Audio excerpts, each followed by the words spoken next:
Hello, everybody, and welcome to episode 24 of Rise Up the Podcast. I'm Dan Seibel, and I'm back with your two favorite hosts, Scotty Rodgers and Greg Gorelny. And Scotty, I took a second. It looked like you got a haircut, maybe? I don't know. That's a hat, Sibes. Sibes. I'm trying to troll him off the last episode talking about. Yeah, we're not trolling me every All episode. right. Let's just check in with you, Scotty. How's your week been? Pretty good. How about yours? Love to hear it. My week's been good. Greg, you actually look like you got a haircut. You look sharp. Thanks, man. I just shaved my face because it's my wife's birthday, so I needed to. Wow! Happy birthday! She made a good decision a few years ago. Yeah, man. I think we're all ready for this. I think we all look pretty good. I'm not wearing a hat today either. I did my hair for the office or work. Still got the gel in, so I'm letting it ride as well. We got an action-packed episode. We have two interviews, double dipping right now. We have Dan Arestia and Kye Hartzell. We're super excited to get both of these guys on. You know, Hartzell, professional lacrosse veteran, Team USA veteran, and then we have Dan Arestia, who, I don't think there's anyone else out there that has their finger to the pulse in all levels of lacrosse right now, man. Yeah, totally, I'd agree. Totally, I'd agree. He's been great. And guys, we have a lot to unpack from last week of college lacrosse. And just, off the cuff, I'll start with you, Scotty. What was your, biggest kind of impression of last weekend of college lacrosse? One or two things that stood out to you? I think I'm finally on the Notre Dame train. I think they're the best. I think they're the best team in college lacrosse. Nice. I love it. I agree. I mean, that took a while for me to come around. So. Well, I think I will admit, I don't know how I know you're not as fanatical about your alma mater as I am. No. But for me, it's always protective when my group chat for Penn State's like, we're going to be so good this year. I'm like, we'll probably be 500. Because I emotionally can't handle us losing. Yeah. But yeah, no, I had Notre Dame futures. I told you guys that a while ago. I thought Notre Dame absolutely impressed. I will say this as well. I think Cornell is a very dangerous team. Yep. They're beating the teams they're supposed to beat. They just lost to Harvard. Huh? They just lost to Harvard. Yeah, Harvard's good. Harvard's good. Hey, Sibes, do you want to talk about Villanova right now? Yeah, they got absolutely ambushed by Tierney's retirement party. Okay. They'll be fine. Fine. I'm not worried. Hey, Cornell's got this kid, Hugh Kelleher. He is 27, right? Yeah, he's a MacArthur guy. He's like a blue collar Levittown guy. Yo, they got a bad man duo of face-off guys from the island too. They got Jack Cascadden, who is pushing as like rookie of the year in the Ivy League as a face-off man. He's from Garden City. And Angelo Petrakis, who led them all the way to the national title game last year, who's from Massapequa. So two awesome dudes taking face-offs with them. Yeah, B. So the thing about the Ivy League, dude, I just feel like they get hot because they're like, I think they start late, right? Well, they start late, but also they eat each other every year. Yeah. Right? You're like, oh, well, Harvard beat them. Yeah, well, Harvard's good. Like, Princeton's good. These are all good teams. It's just they beat each other. So it affects their record. Look at the ACC, similar thing. They're just all beating each other, Yeah, so it's like I think it's not. I don't think it's the same business thing. Out of conference. I don't think it's the same thing. I'm going to disagree. Not for with you UNC, there. but for the rest of the ACC, it's very similar. Literally, they all beat each other.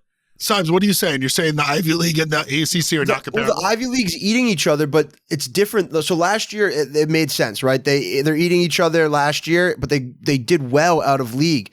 This year, the Ivy League did not take care of business out of league.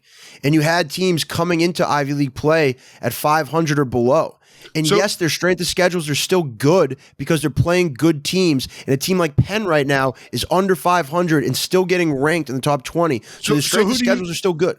So give me your top three Ivy Leagues right now. It's Cornell is one, even though they just lost to Harvard. Okay. And then two is probably Princeton. And then three is, I would have said Yale earlier in the season, but they're letting up too many goals. I don't know. I really don't know. They just beat Dartmouth 21-11. So what you're saying is it's really hard to tell because it's such a competitive league? It is a competitive league, but I wouldn't compare it to the ACC. Let's move. Scotty, you and I are right. Let's move on. Okay. All right. Whatever. No, and I'm the same way with Penn State. I'm on the train with Penn State. Penn State did their thing in the Ivies. They bounced back. I think their wins against Ohio State and Hopkins were incredibly impressive. Let's actually talk about that Penn State Hopkins game. Yeah, I was going to say that was one of the only games I was able to watch this weekend. Actually, we got what's going on over there, Scott? Gunner's trying to make chicken, burning the house down. I watched 2 games this weekend, actually. I'll give a shout out to the UMass women's lacrosse team. I went out to UMass on Saturday. Went out to UMass on Saturday, watched my cousin Erin Seibel. They put a beat down on Duquesne University. I didn't know they had lacrosse, but it was a good game to watch. It was a nice sunny day. Good to drink beers out at UMass. You love lacrosse, though. Jesus Christ. I know.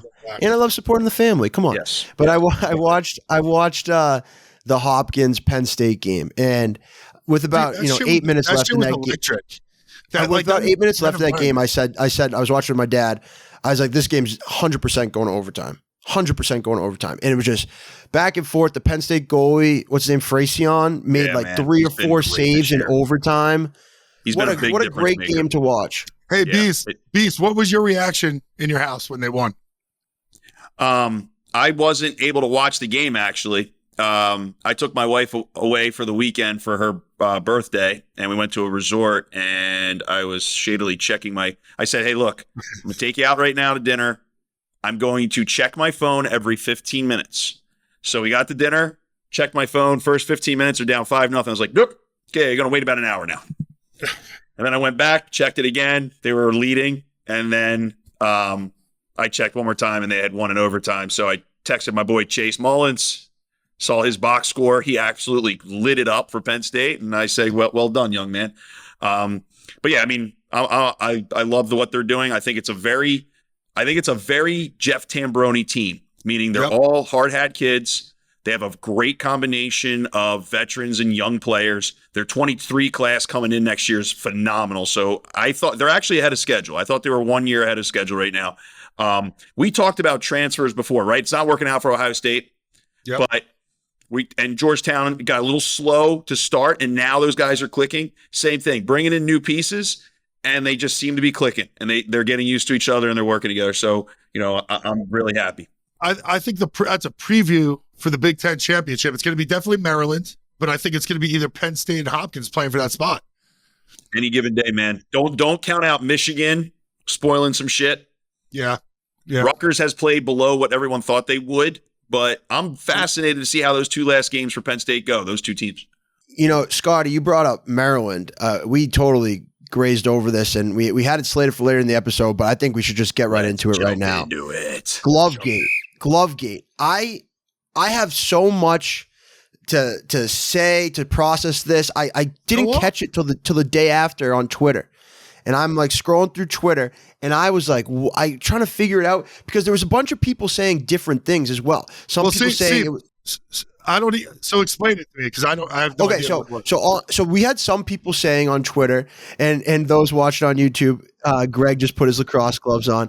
So some people on Twitter were saying that it had to do with the face-off guy and his tape and the color of his head and the color of his gloves, which I researched was wrong. I have the rule pulled up right here in the NCAA rulebook. It is section 21 of the rulebook. All players on a team shall wear gloves of the same dominant official team color unless safety reasons require a different color glove to be worn. Yeah. Well, let's let you guys talk about that because I don't give a shit. Okay, so here's what I've learned. Okay, I know everybody is arguing on Twitter. From probably the most reliable possible source, and they asked me not to talk like who they are, but I know for a fact, I'm going to say this completely with a fact. When this happened on the sideline, it was mentioned to a referee. It wasn't officially asked for, but it was mentioned to the referee because somebody said it on the sideline, hey, do they have to all have matching gloves? The game was stopped. Ref looked at it. Multiple players on Ohio State. Now, Matt Fritz, the faceoff guy, was the one who got all the attention, and that was the one that was presented to Coach Myers, and that's where all the attention was. That's where U.S. Lacrosse wasted no time writing an article about it. The penalty was not given to him. It was given to number 9, one of the close defensemen for Ohio State. We found out the next day that's who the official penalty was on. But who gives a shit who the official penalty was on? Yeah, Scotty. So who was arguing on Twitter? Bunch of virgins? Yes. No, So well, I think a lot of people were just trying to make sense of it. And I think a lot of people on Twitter, A, were trying to make sense of it, and then B, were going at Tillman. And I think that's a different layer to it. Yes. So, I mean, I think even Quint called out in his, weekly recap, he thought it was a little bit of Bush League. What do you guys think about that? Well, I will tell you right now, no one on this show gives a shit what Quint thinks. But what I will say is this. People are, I'm not picking sides. I respect both Coach Myers and both Coach Dunn. I can tell you that from what I know about Coach Myers, I guarantee you that he definitely feels a little bit of remorse for the way he viscerally reacted on the sideline because he went bananas. In hindsight, we all let the emotions get to us in games. I have screamed in the face of officials before and immediately apologized 5 minutes later. But when you're in an 11-11 game and somebody calls a glove, thank God that game didn't end with a goal right there. Because this is what happened, Scotty. They were just awarded possession. Right. Right? The other part about it, though, is Weirman was like 72% on the day from the face. Maryland was probably going to win that face-off anyway. Yeah. They didn't score on the possession. It went into overtime. So thank God nothing happened of it. But people wanted to understand the rule because you and I played in the MLL. Our gloves never freaking matched. Dude, so time out. So I was going to say, what do you guys think of this? Is it Bush League that they called it? Dude, in the pros? So I think I was going back and forth, and I looked back to my college experience, and every year we got pair of blue gloves, pair of white gloves, and people wore mismatches because you break one of the pairs in and you just roll with that pair until they get a rip in it, and then you switch the other pair. So I'm like, this is because know how many teams are probably wearing different color gloves, whether it's the primary or secondary color. There is an absolute panic going on in locker rooms all over the country right now because they're like, we got to get more gloves. But so guys, then listen, I have one thing. I got one thing. In the pros, they do this shit all the time. Dude, Scotty, we can't compare it to the pros, dude. Yeah. we played in an absolute circus for peanuts. They used to do stick checks out of nowhere. I was like, what the fuck? No, here's to put a pin in it for me with this thing. The NCAA needs to get out. Well, they never will, but the coaches need to call each other, get out in front of this and say, are we going to do this the rest of the year? Because they need to say, look, we're not doing this the rest of the year. It's in the rule book. So the referees, I know for a fact, literally apologized to Myers afterwards. We're like, our hands are tied. Like, it's a rule. It is a rule. So, but it's bullshit. It is. And it's ridiculous. It doesn't give you any kind of advantage to have slightly grayer gloves than the other guy. Now, if it was on the face-off guy, because by rule, you have to have contrasting color tape on your stick that's different color than your gloves and your head and your shaft. If it was on the face-off guy because it was the same, then I would have been like, okay, I get it. But that wasn't the case for Fritz. No. All right. So do you think Tills is going to regret doing that? Well, so I have a good point on that question, Scotty. So I think at first when I was reading it and trying to research it, I was kind of like, this is BS. And then my good buddy, Henry West, who played at Maryland, would never say a bad thing about Tills. He said to me, because he knows I'm a big Pats fan, and so is he goes, imagine Belichick just knowing a rule better than anyone else and just using it to win a game. Belichick would do anything. And there's an example of Belichick doing this. I forget against who, but it was a rule where he was able to run out the clock because he kept taking offsides penalties or something like that, where the clock was able to keep running and he killed extra time off the clock because the other team didn't have timeouts. And it was just one of those rules that are somewhere buried in a rule book. You could false start almost. You can do it. Because it's kind of like Vrabel did it. Then Vrabel did it against Belichick later on, which was funny. But I kind of agree with that point. If you know the rule book, and if you're an ultra competitive, proven winner like Tillman is, he's going to pull out all the stops to do what he can do to win. Look, man, these coaches don't get paid $15,000. These coaches have families; they have to take care of themselves, and they're getting paid a lot of money now.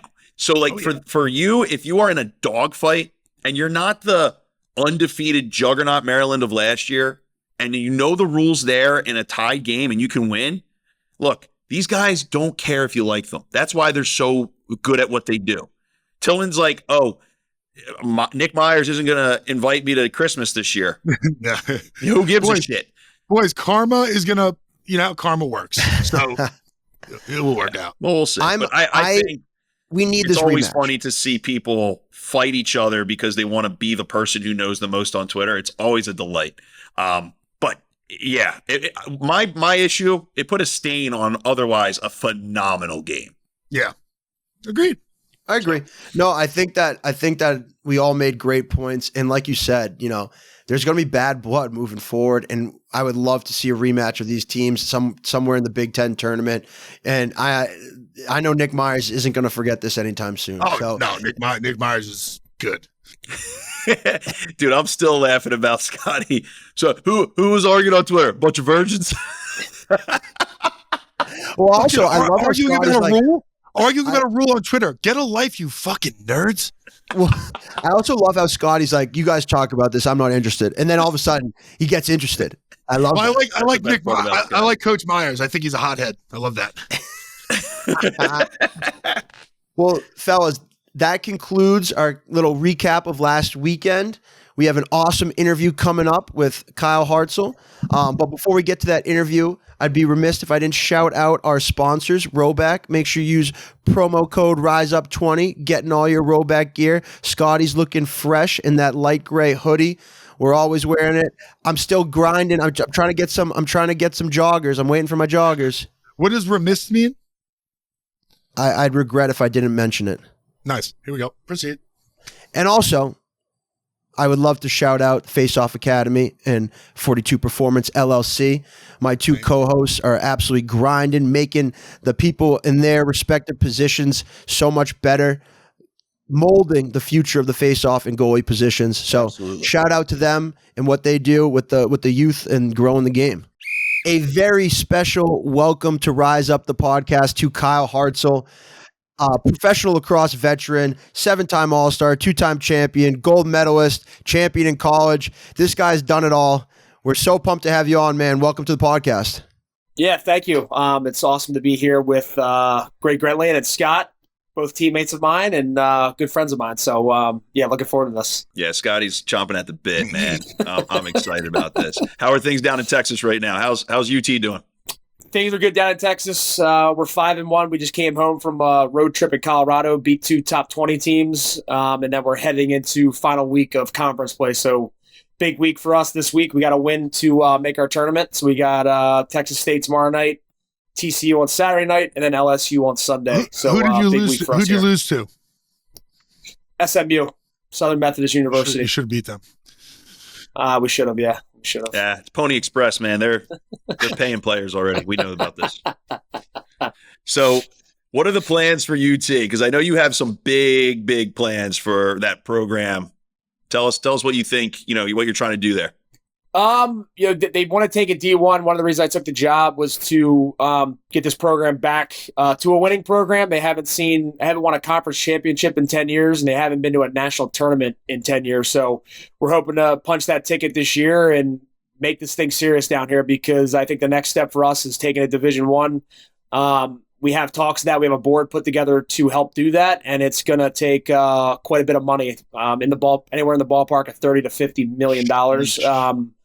Just because with Title IX, women and men are going to have to go at the same time. So double the price. So that's pretty much the number we need to get to and land on. Hartzell. Okay. Hartzell. Well, I don't know if you know this, but Scotty does goalie lessons. Scotty, how much money you got? On the books or off the books? I think it's cash. There's no state tax. So just hey Hartz, if you guys go D1, can I coach with you? Yeah, you'll have to go through the interview process, but yeah, we'd look at you. And the background check. Interview process. Yeah, dude, big they SEC can't just school. have you walk in there and be around children without some kind of official process. And when I say interview, I mean mainly a background check, and then we'll go from there. I'm out. All right. So anyway, Scotty, stay right where you're at. So you're coming back for another year in the PLL, which I'm ecstatic about. You're going over to the Cannons. Tell us about the decision to come back one more year and also to go play with the Cannons. I was going to retire this year, and then after a couple conversations with some people, decided to do one more year. My body is you know this, Greg and Scott, my body's actually starting to fall apart a little bit. I had to get an MRI on my knee. I thought I had last year I partially tore my patella tendon in my right knee in the playoff game against the Archers. So I got an MRI. Everything's good, but I do have like tendonitis in my knee, and it's just annoying. But I'm getting to the point where I think this is it for me. I've accomplished a lot, and hopefully we go out on top this year with another championship. That's the goal. There's a big buzz around the Cannons this year. We got new coaching staff, and you can see the lineups changing. And we got the draft coming up May 9th. So looking forward to adding a couple players to that. I think the draft this year is defensive heavy. So we'll see what happens. So I was thinking about your relationship with Marcus. I know you guys are good friends, and obviously his father, you know him, right? You guys, I mean, you've been around Mr. Holman. What does he bring to that? What does he bring to that team? I know he's a big culture guy, right? Yeah, huge culture guy. I mean, he's already been. We had weekly Zooms. We had strength tests. We had to put in to the chat today. We had like 40 time L drill, 3 rep hex bar squat. Beep test. If you guys know what the beep test is, it really sucks. Yep. And max pull ups. So I did my testing yesterday, and then I have 2 more tests. I had the beep test and my max hex bar tomorrow. So we have things in. How many pull ups you get? I did 30 yesterday. Oh my god! Hey, and those aren't those bullshit kipping pull ups. Those are the reals. Those are real ones. A couple of them I was like this. But a couple were like this, and then get to hear that has to be to the top, right? Who's beating that? I'm at the top right now, so no one yet. Yeah, of course he is. Yeah, yeah. Unless some random dude from Army shows up, I think he's good. Well, Pulver, I think was like 28. But if a couple of my pull-ups at the end, my form went to shit, so I'd probably subtract like 5. I mean, that's fair. Pulver is a meat dick. That kid is huge. Yeah. Pulver's a meats. Him and Jack Keelty are two meats. So that's awesome. Yeah. Well, it's interesting because last year the Cannons, we talked about them. Yeah, last place, but they were in almost every single game to the last second. So when people were like, overhaul the roster, they don't have that many draft picks. We talked to Dan Arestia about it, and I was just like, dude, I don't feel like they needed to overhaul everything. I think they're just adding pieces that they needed. What do you think? What else could you guys be thinking about, like from a roster standpoint? It looks like a pretty solid roster to me. Yeah, no, I think the roster's solid. I think what they lacked last year was a little bit of structure and game plans. From what I understand, they didn't have much of that. It was kind of go out there and play, and look what they did. Like you just said, they were 1-goal games, and now if you give them a game plan, we have a little bit more structure in this. I think we're going to be a dangerous team. Where does training camp? Where does structure come from? I think structure comes from the coaching staff, right? I think the coaching staff implements that via, the defensive game planning, offensively, what our identity is and what our identity is as a team. And I don't think they had that last year. I don't know. I can't speak to it. I wasn't there. I'm obviously fresh into this thing, but from the outside looking at it, that's what it sounded like was happening. But with the coaching staff we have now, you got 2, like Brian Holman was a Division I college coach, won a national championship in North Carolina. Johns Hopkins, started Utah's program and, built that to what it is now. You can see them. They're maybe going to win their conference this year. Well, that's yet to be seen. But and then you got Mikey Thompson at Christopher Newport. I mean, Christopher Newport, I didn't even hear of when I was playing Division III. Now they're on the map. They were the number 1 team in the country. Salisbury just beat them.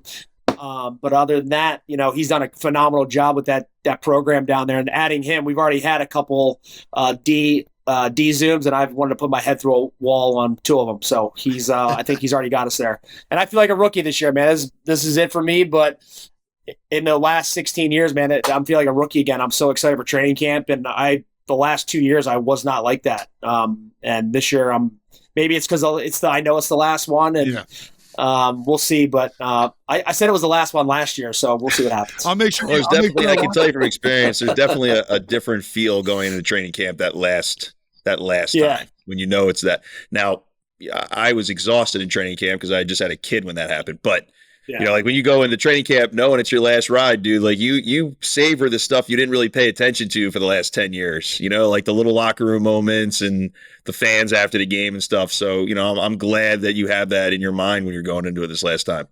Yeah, and I'm at peace with it, and I'm looking forward to hopefully adding to this group and hopefully making a run here. Obviously, we don't want to lose, and we want to make a deep run in the playoffs and obviously compete for a championship. And I think we have the group to do it, and I think we have a hungry group to do it because obviously these guys that were there last year, are going to play with a chip on their shoulder this year, being like the last team in the league, and we're ready to rock. So. Yeah, Hearts. So thinking about like going off of that after playing. I know you've been taking veterans out hunting. What's the organization you've been doing? My foundation's called Apex Project USA. So we take veterans out, special forces on hunting trips. We're also going to be doing like getaways for Gold Star families, retreats. We're getting into alternative medicine, psilocybin. Clinics. What does that mean? Alternative medicine. So alternative medicine using psilocybin. I don't know if you guys have heard of Abigail. They got Abigail clinics down in Costa Rica and stuff. These veterans have been going down there, and they go down there and take these treatments, and it's helping them. Is that way better than any other drug or anything? Abigail is not a mushroom. Okay. My partner is pretty in depth on that. He's a 17-year Special Forces veteran. He's actually going down there next week to test it out and give it a go. Because pretty much, if you served, you pretty much have PTSD, and this is shown and been proven to help all these guys. And we're looking into it, and if it's helping them, we're going to dive into this. My therapist is like. He's very excited about the prospect of psilocybin, MDMA coming off of Schedule 1 because he said that the study showing how it's helped PTSD is off the charts. And it allows people to be in the moment and kind of unlock. And I think that's really awesome that you guys are doing. That's pretty cool. Yeah, because it looks like it helps via the studies and stuff. And then, a lot of these other drugs people get, painkillers. Some of these guys have like catastrophic injuries. I know one of my buddies, he's not hooked on Percocets, but like the only thing that takes his pain away is that. Yeah. But these alternative medicines help them with all their struggles. So we're looking into it. It's one of the things we're focused on in our foundation. But we had our first hunter out. We took him on an all-dad hunt. He had his leg blown off in Afghanistan. And we were out there with him for 8 days on a sheep hunt in New Mexico, hiked over 25 miles, and he got it on the last day. So Dude, imagine being an animal and the hunting trip that's trying to get you is like a bunch of special forces vets. You don't stand worst luck ever.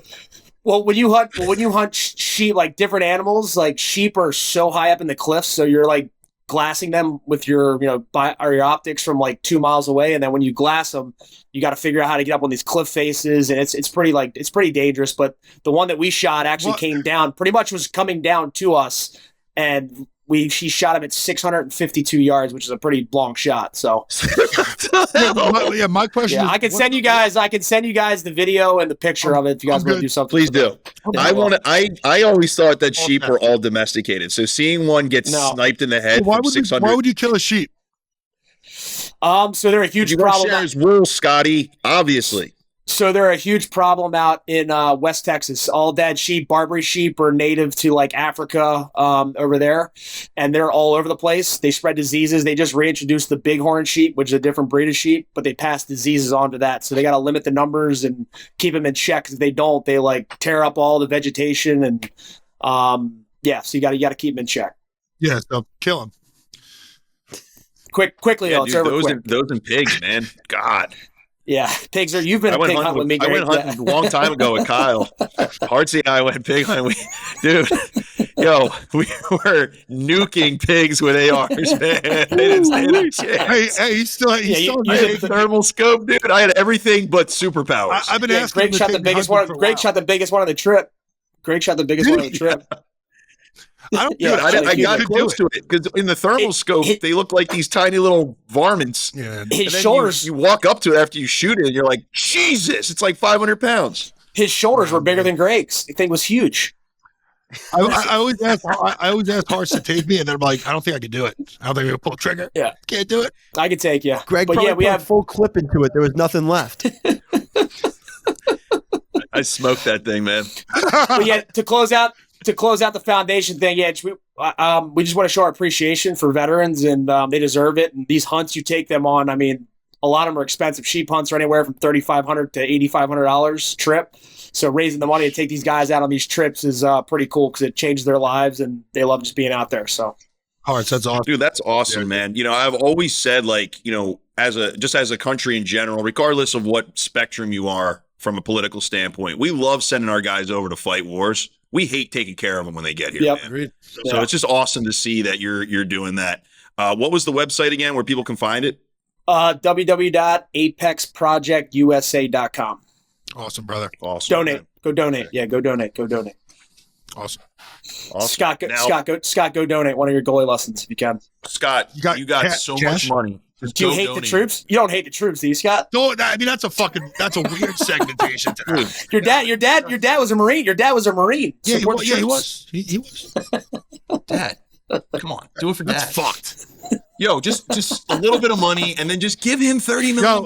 Yo, you want to hear a funny story real quick? When I was young, I didn't know the little like church basket in church was like I didn't know what it was. So when it got to me, I just put my hand in it, took all the money every time for like probably 2-3 years. Good. I was leaving tax-free money, man. The church don't pay tax. I've always loved cash. Always loved it. And that church is out of business, by the way. That church just couldn't survive. Ain't around. You're like the opposite of Robin Hood, dude. Take with So Hartzell, long game for you after you're done playing is to, with the, you know, obviously with this APEC project, but also with the coaching thing. Is this like your home now? Is this like your long-term plan to lead UT to a Division I program and do your thing? Have you found like your future home there? Yeah, that's one of the goals here. And when I'm done playing lacrosse, I think my passion, Greg, as you know, and Scott, is kind of living vicariously through kids and showing them the way and making them better. And I love coaching and leading kids, young men. But I think this is the next step for me. And, you know, I'm looking forward to hopefully taking this thing D1. It'd be pretty cool to take a big SEC, we're not SEC yet, but it'd be pretty cool to take a big time Division I school like Texas. Because I think if they go D1, I think a lot of other schools will follow.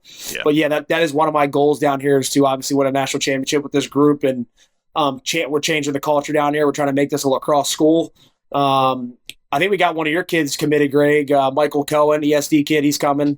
So we got a lot of kids interested in, you know, going to like a Division I school to come here and play MCLA. And, you know, we're trying to make, you know, we win a national championship, we put the school on the map, and then next conversations is raising that money, which we have already started doing. So Hartsy, I always talk about there's a few guys, pro guys, that can actually coach, right? Like I think there's a few guys that actually do it correctly, right? There's guys that sit on buckets, and there's guys that actually get in there and do it with a passion. I've always coached with you, so we've done a ton of stuff together.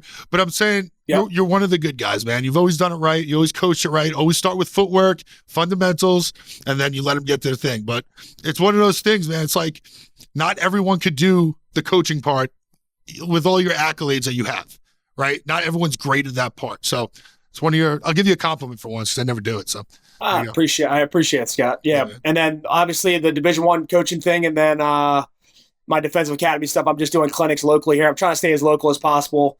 I'm about to get married next March, so I'm trying to limit my travel. Greg and Scott, you know, we're on that grind of just traveling every weekend. I'm pretty much over that at this point. So I'm trying to stay within like a car drive. You'll be over it too.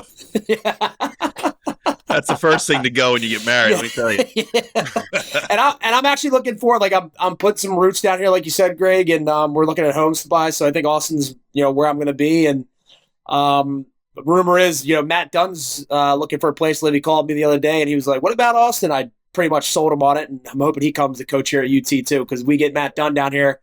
I think that's going to add another big piece to the puzzle. So, I'm coming too, so it's all good. Scotty's you can come. Scott, you can come. Bringing a whole lot of cash. Scott, you're hired. Thanks, buddy. Hey, I just did the background check while we were interviewing. You're good. We are not good. Stay online after this interview because he's absolutely not good. Hey, we are not good. We are not good. Red flags. I think you're a unique guest for us too, because you've had the privilege to play with both Greg and Scotty. I think our audience would love to, you know, hear what it's like playing with them as teammates. You know, I'm sure they're both very different and very same in similar ways, but I'd love to hear some stories.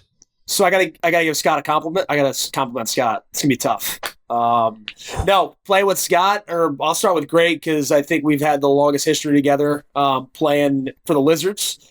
But man, Hempstead flying in was a nightmare, and then flying into to LaGuardia Airport, which is the worst airport in America, and then he hates it. 20-hour cab ride to Hempstead, and then go practice. Dude, he's traumatized. Once you get to the field, traumatized, PTSD. Yeah, that was bad.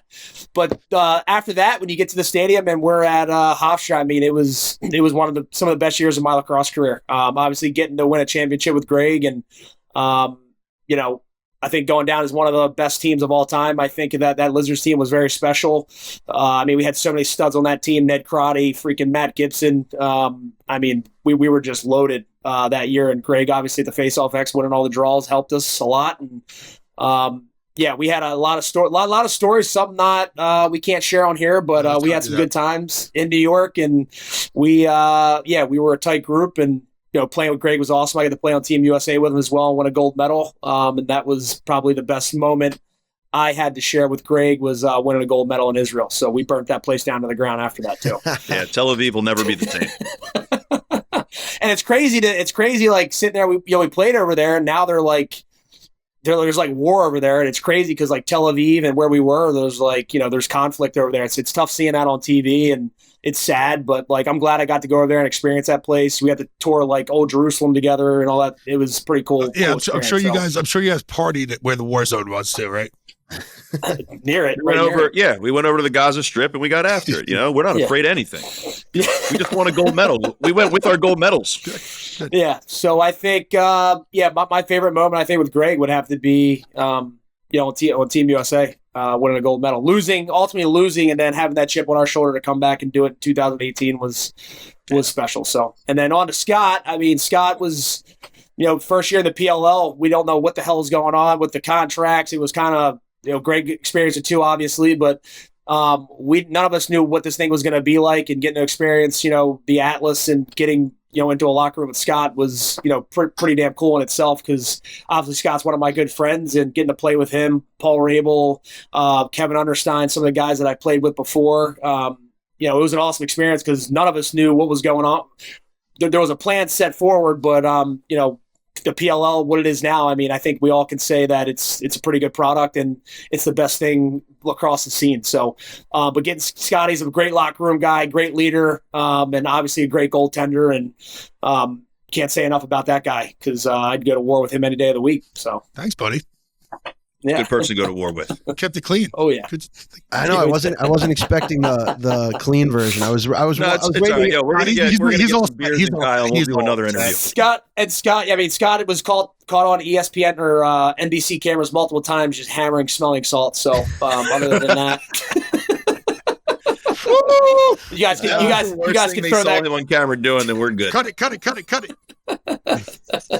It's awesome. Well, Kyle, this has been great, fellas. We have anything else for Kyle before we let him go? No, man. He's got to get to work tomorrow. He's got kids to yell at. No, I don't have any kids yet, but you mean my kids? Yeah, I'll yell at my kids. Yeah, that's debatable. Yeah, none you know about. Hartsey, man, it's always a pleasure having you on, brother. Love talking to you today. Good luck with the rest of the season at UT. We're going to be waiting for that check that Scotty's going to drop off, and we'll be good to go, man. Thank you, guys. Kyle, thanks for having me. Give us that website one more time for our audience to check it out. Yeah, check out the foundation, www.apexprojectusa.com. Go support our veterans, support my foundation. Thank you. Love that. Beautiful. Everybody, welcome back. What a great interview with Kye Hartzell. I've never met him before. I know you guys are good buddies with him, but super impressive, everything he's doing with Texas, trying to get them going D1, and also everything he's doing with the veterans. That's, super admirable, and I think that's, awesome foundation I'm definitely going to check out. Yeah, Greg and I know him for many, many years, so that was very fun. Hartsey's unique. So... Well, this episode's been action-packed, and we can't forget about everyone's new favorite segment, Trollin with Scotty. Fuck. It was a hit last week. We're not going to let Scotty get away with this episode without getting into it. We can't do this. We can't do this every week because I'm losing fucking sleep.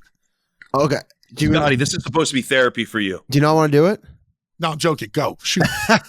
To your contract. Do it. It's in my contract. It's in the contract. Trollin with Scotty has to happen.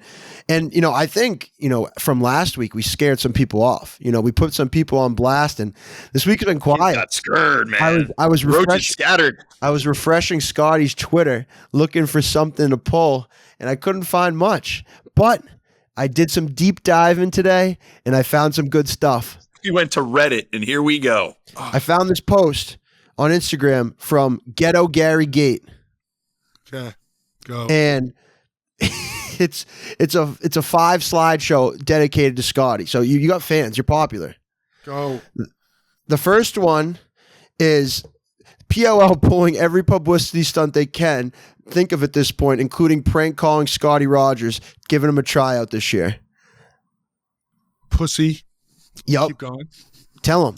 You tell him that. I'm getting The next slide is the team that called Scotty Rodgers, and it's a picture of Beans Lacrosse Club. Listen, dude, some of these young guys, though, here's the problem. Some of these young kids never see me play. So it's like, who the fuck is this cartoon character that just promotes lacrosse? Hey, Dick. I don't know. I'm kind of underwhelmed by this one so far. This kid better step it up. Yeah, keep going, Sibes. This is weak ass Fucking so far. nerd. It's a meme or a GIF of a crazy person on a subway talking to themselves, and the caption says, Scotty Rodgers negotiating with teams that are interested in signing him. Hey, kid, I'm going to get fucking 40 grand either way. Take a fucking nap. A little bit more inventive. Did you just call it a GIF? Is that not how you say it? It's a GIF, man. GIF. Holy shit, Sibes. Okay, go ahead. It's a hard G, not a soft G. These suck. This kid sucks. Keep going. All right. The last one is just a picture of Scotty. And it's just, I don't get this one, but this is what you see before you die. Honestly, I feel like this is an appreciation post. Yeah, this is actually like it might be a fan, but listen, I would love to see that before I die. Yeah, Scotty, I have a feeling that is exactly what you're going to see before you. I look at that picture every night before I go to sleep. I look at that picture every night before I go to sleep. Well, dude, I guess I don't know, man. It sounds like this dude posted this. I mean, he took a lot of time to post this, and then you remember, what was it?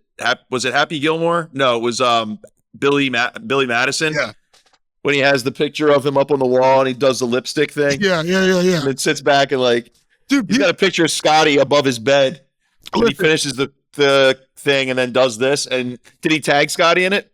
Yeah, he did, but I blocked him. Oh yeah, he's obsessed. Wait, he did. He's been refreshing since that post. You blocked him. Oh yeah, I remember this. I remember this one. Yeah, I blocked him. So why did you comment on the post? I got really hot, said some dumb shit, and then I gotta block this really quick. I was like festering over there.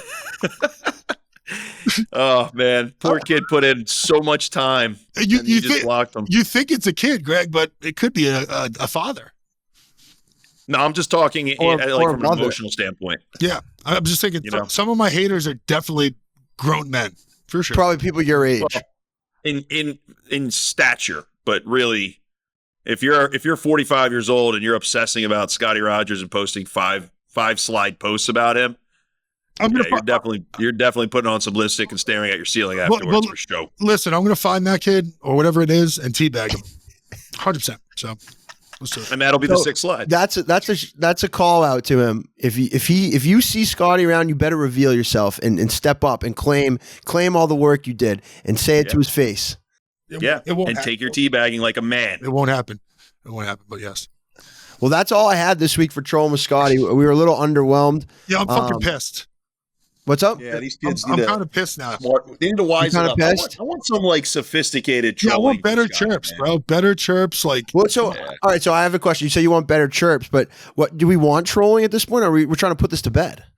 Dude, the trolling's not stopping. I mean, I still get trolled. I just block it. No, now we have it on our terms. Just do us a favor. Make us some money. Please troll me. Troll me, Scotty, and just know that every time you do it, cha-ching. So I could say your name, and your parents could be like, "Wow, my kid's a dick." But you better give your best shot. If you're gonna do it, you better come correct and give it your best shot. Agreed. Yeah, don't give us. Or else you're gonna get dunked on. If you're gonna get called out on our podcast, bring it, dude. Just bring it. Phenomenal. Hey, right. That was a good show, guys. Well, that concludes our segment, Trolling with Scotty. We're going to keep having fun with this if we keep finding trolls. But like I said, you better come correct.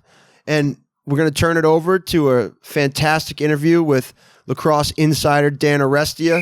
A very special welcome to the podcast, Dan Arestia. We are so pumped to have you here. Lacrosse fans, you know him as a professional and college lacrosse insider. He is the host of Sticks In podcast, new podcast he recently started. Dan, it's a pleasure to have you on, man. Really, thanks for coming on. Guys, I'm so pumped to be here. I've been enjoying your pod for a while too. It's nice to have, this burgeoning lacrosse podcast world. I'm loving the stuff you guys are doing, so I'm happy to be here.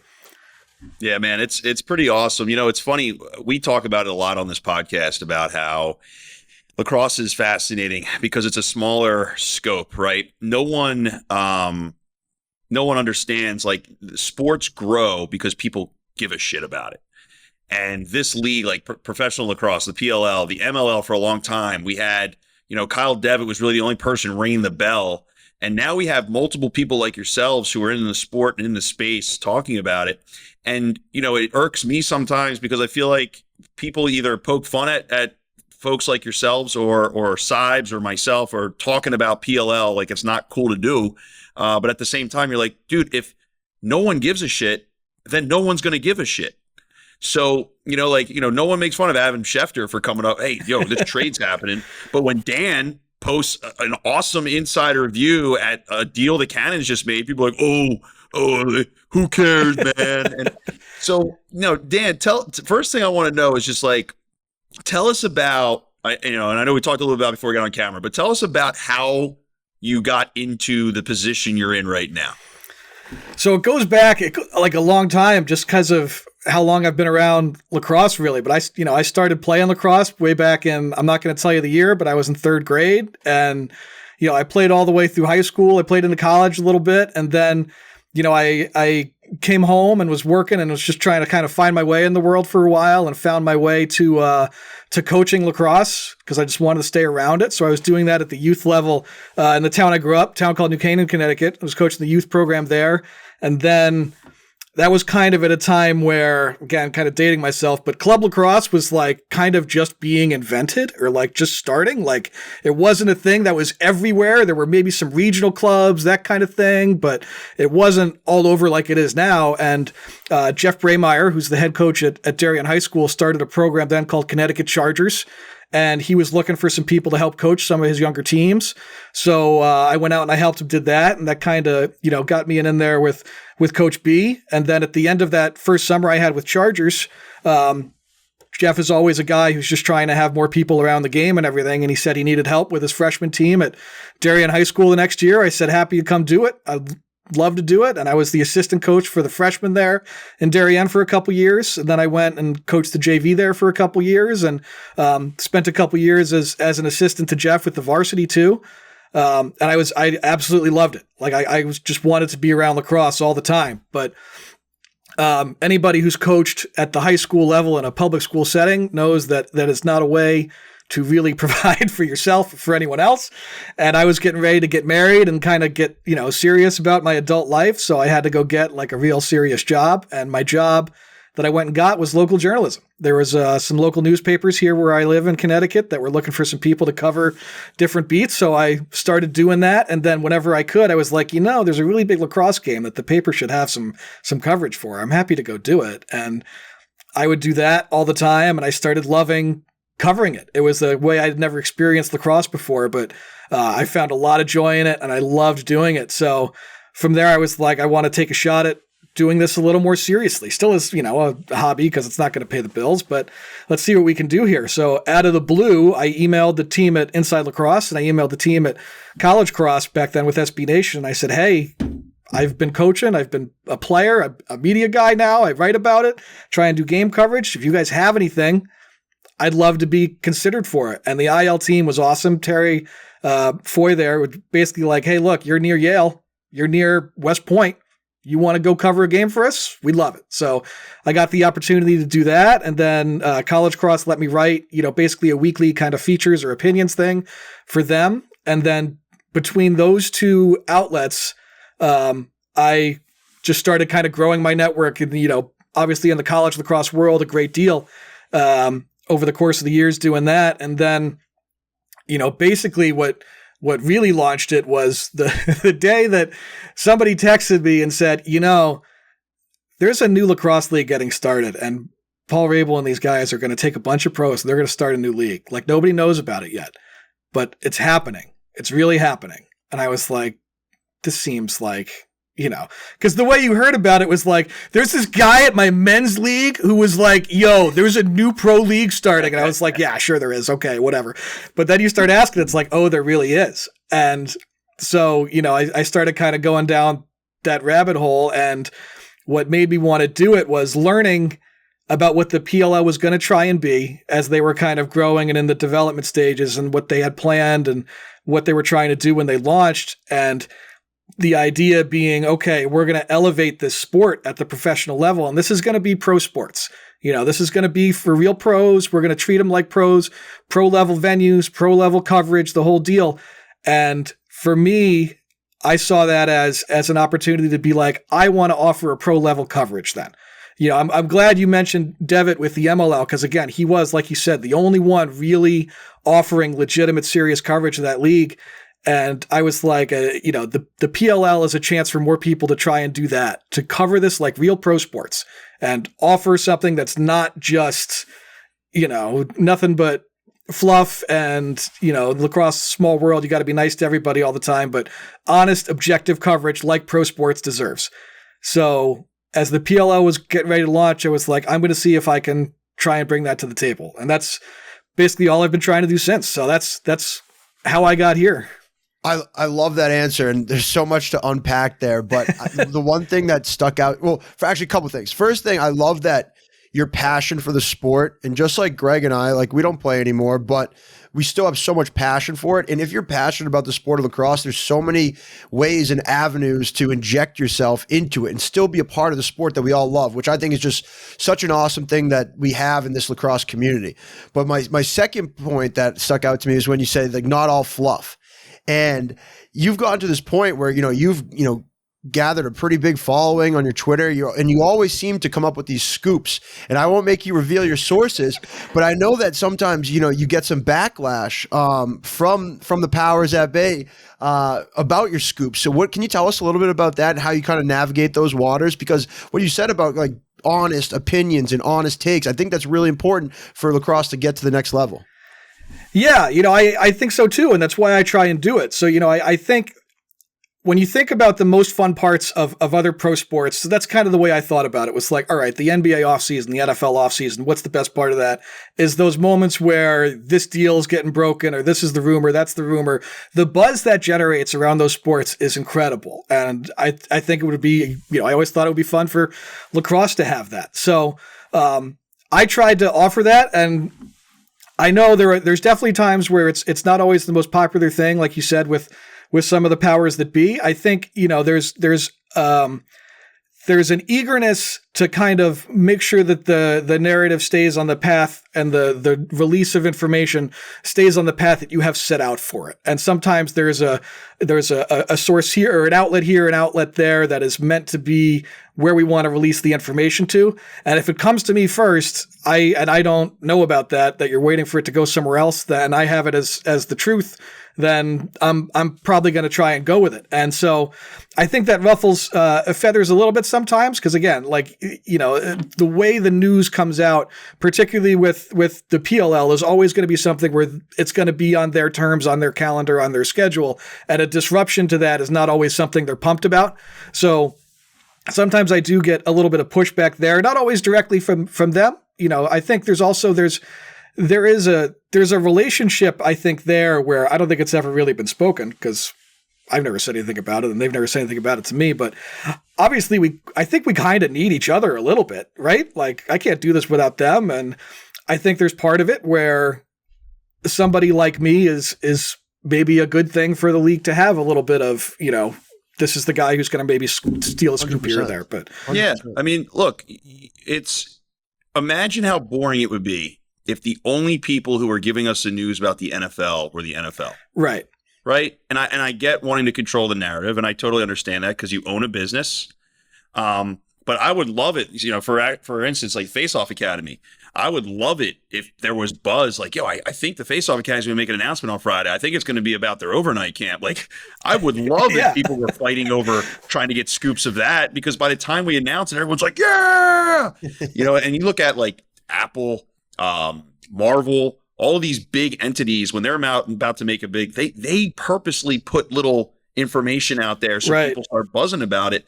And I think that's what, something like what you're trying to do creates, because there's an entire multi-billion-dollar business around speculation. Yeah. There's a complication to lacrosse in that the world is so small, and with other pro sports, if the NFL could control that news all the time, I think they would. Of course. But players have agents, players have managers, assistant coaches sometimes have an axe to grind. The equipment guy's looking to move up in the world, and family somebody members. can, whatever. Like there's this person, there's that person, and like not all the pros have an agent who needs to drive the narrative about what their guy wants to do in the market and put pressure on a team that way. So lacrosse doesn't have as many of those guys who are like, all right, this player wants to sign here. I'm his agent. He wants to sign here, but they don't like the terms. So we need, you can put out that he's thinking about it and try and put pressure on this team to up their offer and bring him back. Like that's just a whole dynamic that lacrosse doesn't quite have yet. Free agency with the PLLs kind of getting you there a little bit, but those agents of information being leaked is still something that pro lacrosse doesn't quite have, as obviously in the scale that like the NBA or NFL do. Yeah. And I do like, my thing is whether, look, I still think that it's a relationship that both sides benefit from. But when you think about the fact that there is no competition anymore, right? The PLL came out and swallowed the MLL. The MLL for years was stagnant. I tell people all the time that the max salary in the MLL from 2006 to 2018 was still $16,000. And there was no competition. That's why. So I think that it's important to compete for your own news and help people put pressure on a league, because if not, where's the pressure going to come from if they don't have a competitor? So, I think it's an important part of this whole sports thing. Right. And I will say, just like candidly, it is fun as hell. Like I love doing it. It is a really, really good time. Like that first week of free agency was awesome. I had the time of my life. It seems like other people and fans also had like a kick out of it too, as you had people, releasing stories and this guy citing here. I even got one wildly wrong, and that was fun too. So I don't know. Like, I great for the sport. Yeah. I think that the PLL free agency, when that happened, I was like, man, I really want to try and crush it this week. I want to be all over it. I don't know if you guys follow Shea Serrano on Twitter, but I love Shea so much. I think his tweets are spectacular, and he does these motivational tweets on Mondays. And the Monday that free agency started in the PLL at like 7 a.m., 6 a.m., Shea tweeted, "Run the score up on those motherfuckers this week." I was like, yes, Shea, let's do this. Yeah, run it up. It's so funny you bring up that free agency too, because when we were, giving our updates on the podcast, I would literally just pull up your Twitter on my other screen. Be like, all right, so-and-so signed here, so-and-so signed here. That's our recap for free agency. But I'd love to kind of hear you talk a little bit more about PLL free agency, because I think it is moving in the right direction. But from my perspective, I feel like they introduced the salary cap, and they said they were going to make it more transparent on, contract signings, deals, the terms of the deal or the length of the deals. But I think we're still missing the numbers. And I think that's what people see. And like when we talk about other sports, like you see, Lamar wants this much, or Daniel Jones just signed for this ticket. Like, holy shit. So I think, in my opinion, that's what's missing. And I hope that's what's the next step.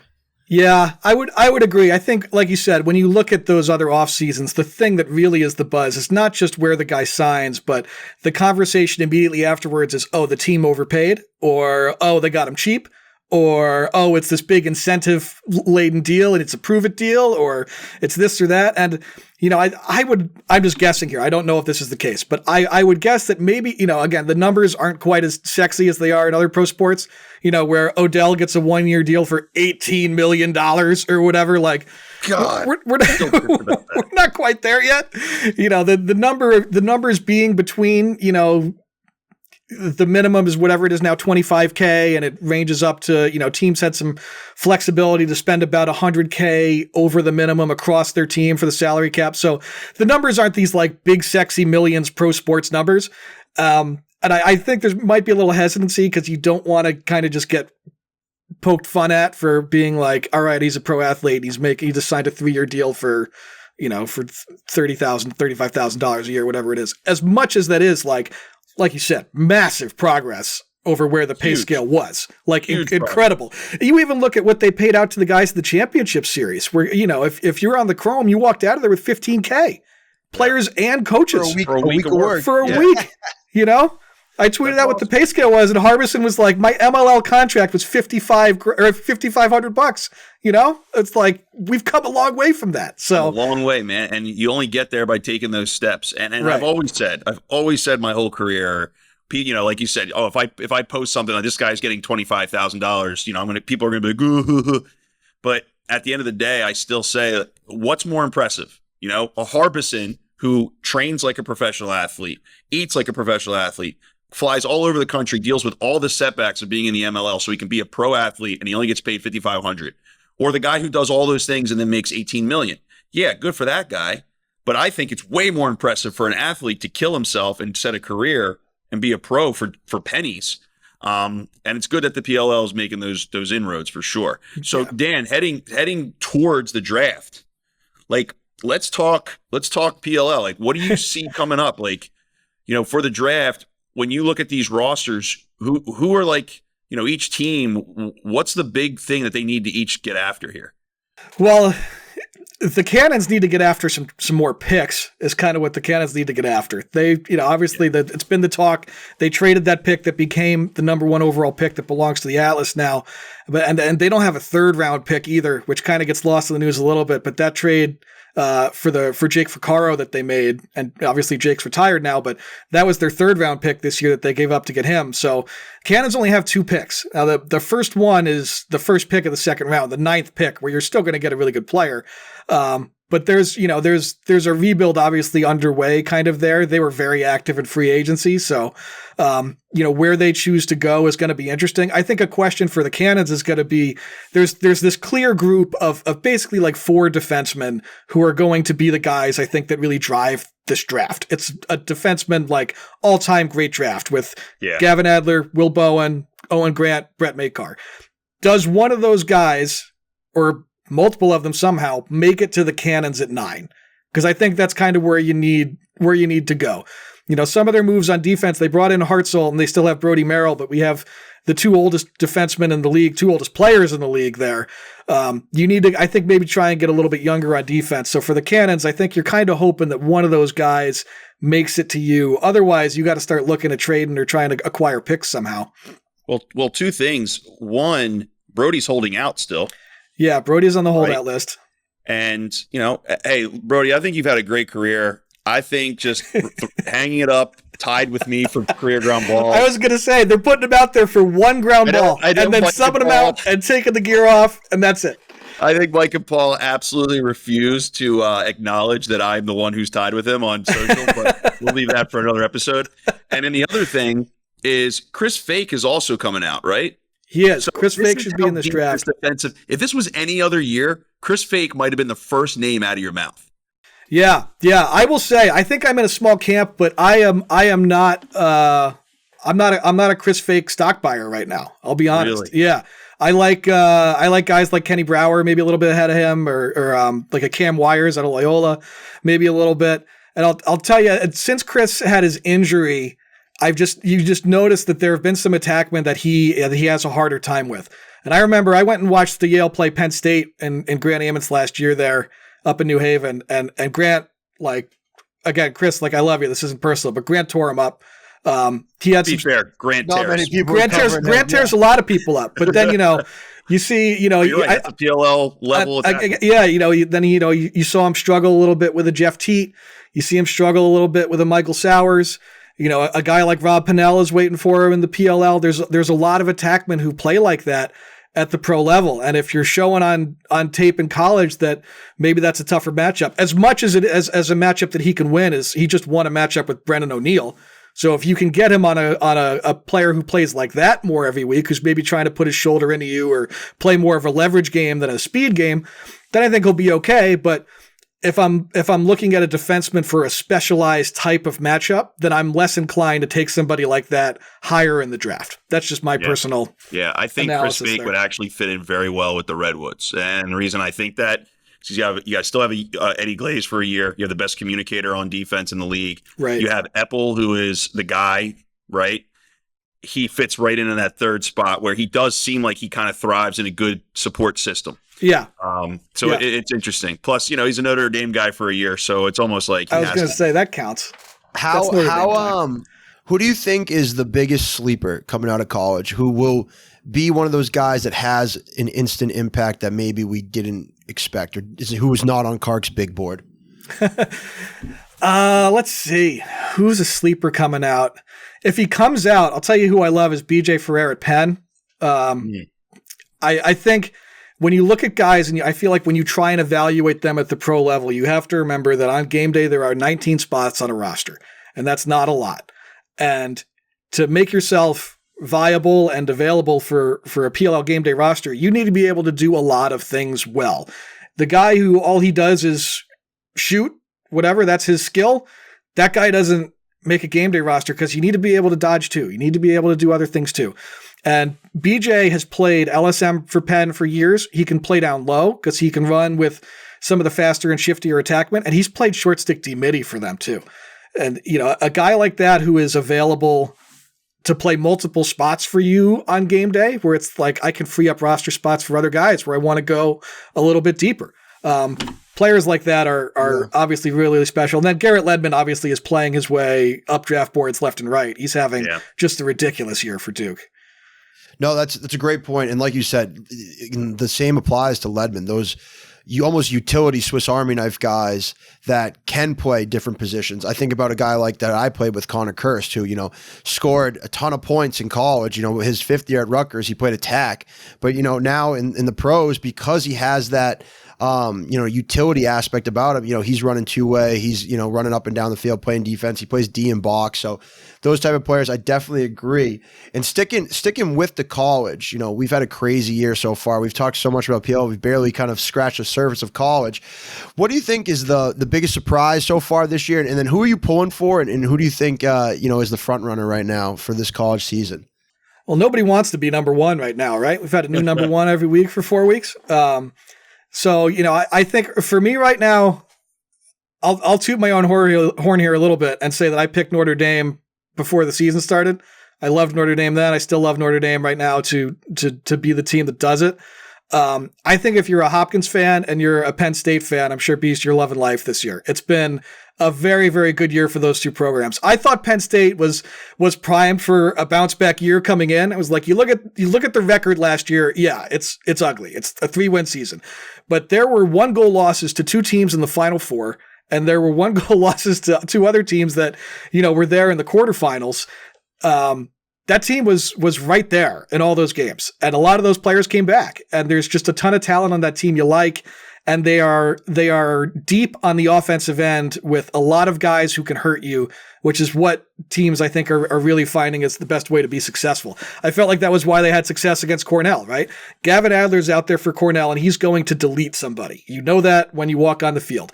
But Penn State's got 5 more guys who can do all the things that deleted guy could do as well. So I think Penn State has had a great year, and I think Hopkins, the over-under on wins for them, Laxref said it at 5.5 before the year started, and I was like, I think they're pretty good. Buy low, I'll go over, and now they're staring at a 10-win season if they get one more. So yeah. Hopkins has been. I know you guys had Crawley on. I listened to that interview, and he's done a spectacular job with that offense. He's so impressive. He's so impressive what he's doing. Yeah, if I'm running a program somewhere and I am in need of a new coach somewhere soon. I had said it, a while ago, but I'm looking for the guy who's give me the new Connor Busick, give me the new John Galloway, the guy who's been a player and is connecting with the kids and can work the portal if need be and has these, sort of awesome ideas for how to create things on a lacrosse field. I think right now that guy has got to be John Crawley for whoever is looking to get their program. There's 3 young-ish. I want to say young because they're names that I think absolutely should be in that discussion. One is Kevin Unterstein. The other is Crawley, and then the other is Tucker. At Drexel, Tucker Durkin, yeah, right? Tucker Durkin. And I think, and then you can also throw in Boyle from Drexel as well. I think those are 4 names that all have the ability to lead programs and follow the same blueprint you're talking about right there that Galloway has shown. Yeah. The Galloway and the Busick guy is that's who you should be chasing right now if you're looking for a coach. Yeah. But the other part about this, because I also bet on the Notre Dame futures, and strictly because I was out there for their coaches convention, and I remember texting these guys on the group chat. I was like, "Yo, I've been here for 2 days. I haven't seen Notre Dame miss a corner yet." Yeah. And they're just, dude, they're massive. It takes a lot for me to feel relatively small. And these guys walked out on the field, and they're all like, the average height is like 6'4". It's pretty crazy. And then watching the Kavanaughs in real time is just a treat. Yeah. So yeah, I think, the one thing that's very up and down is the face-off situation for them. But if you look at the history of Notre Dame, having any kind of up is a huge plus for them, because they have been kind of the bottom barrel of face-offs in that conference for a long time. Yeah. Yeah, I remember looking at them in preseason, looking at their roster, even at the face-off spot, and I was like, man, show me the position on the field where they're even like average, where they're even like middle of the road, and there isn't one.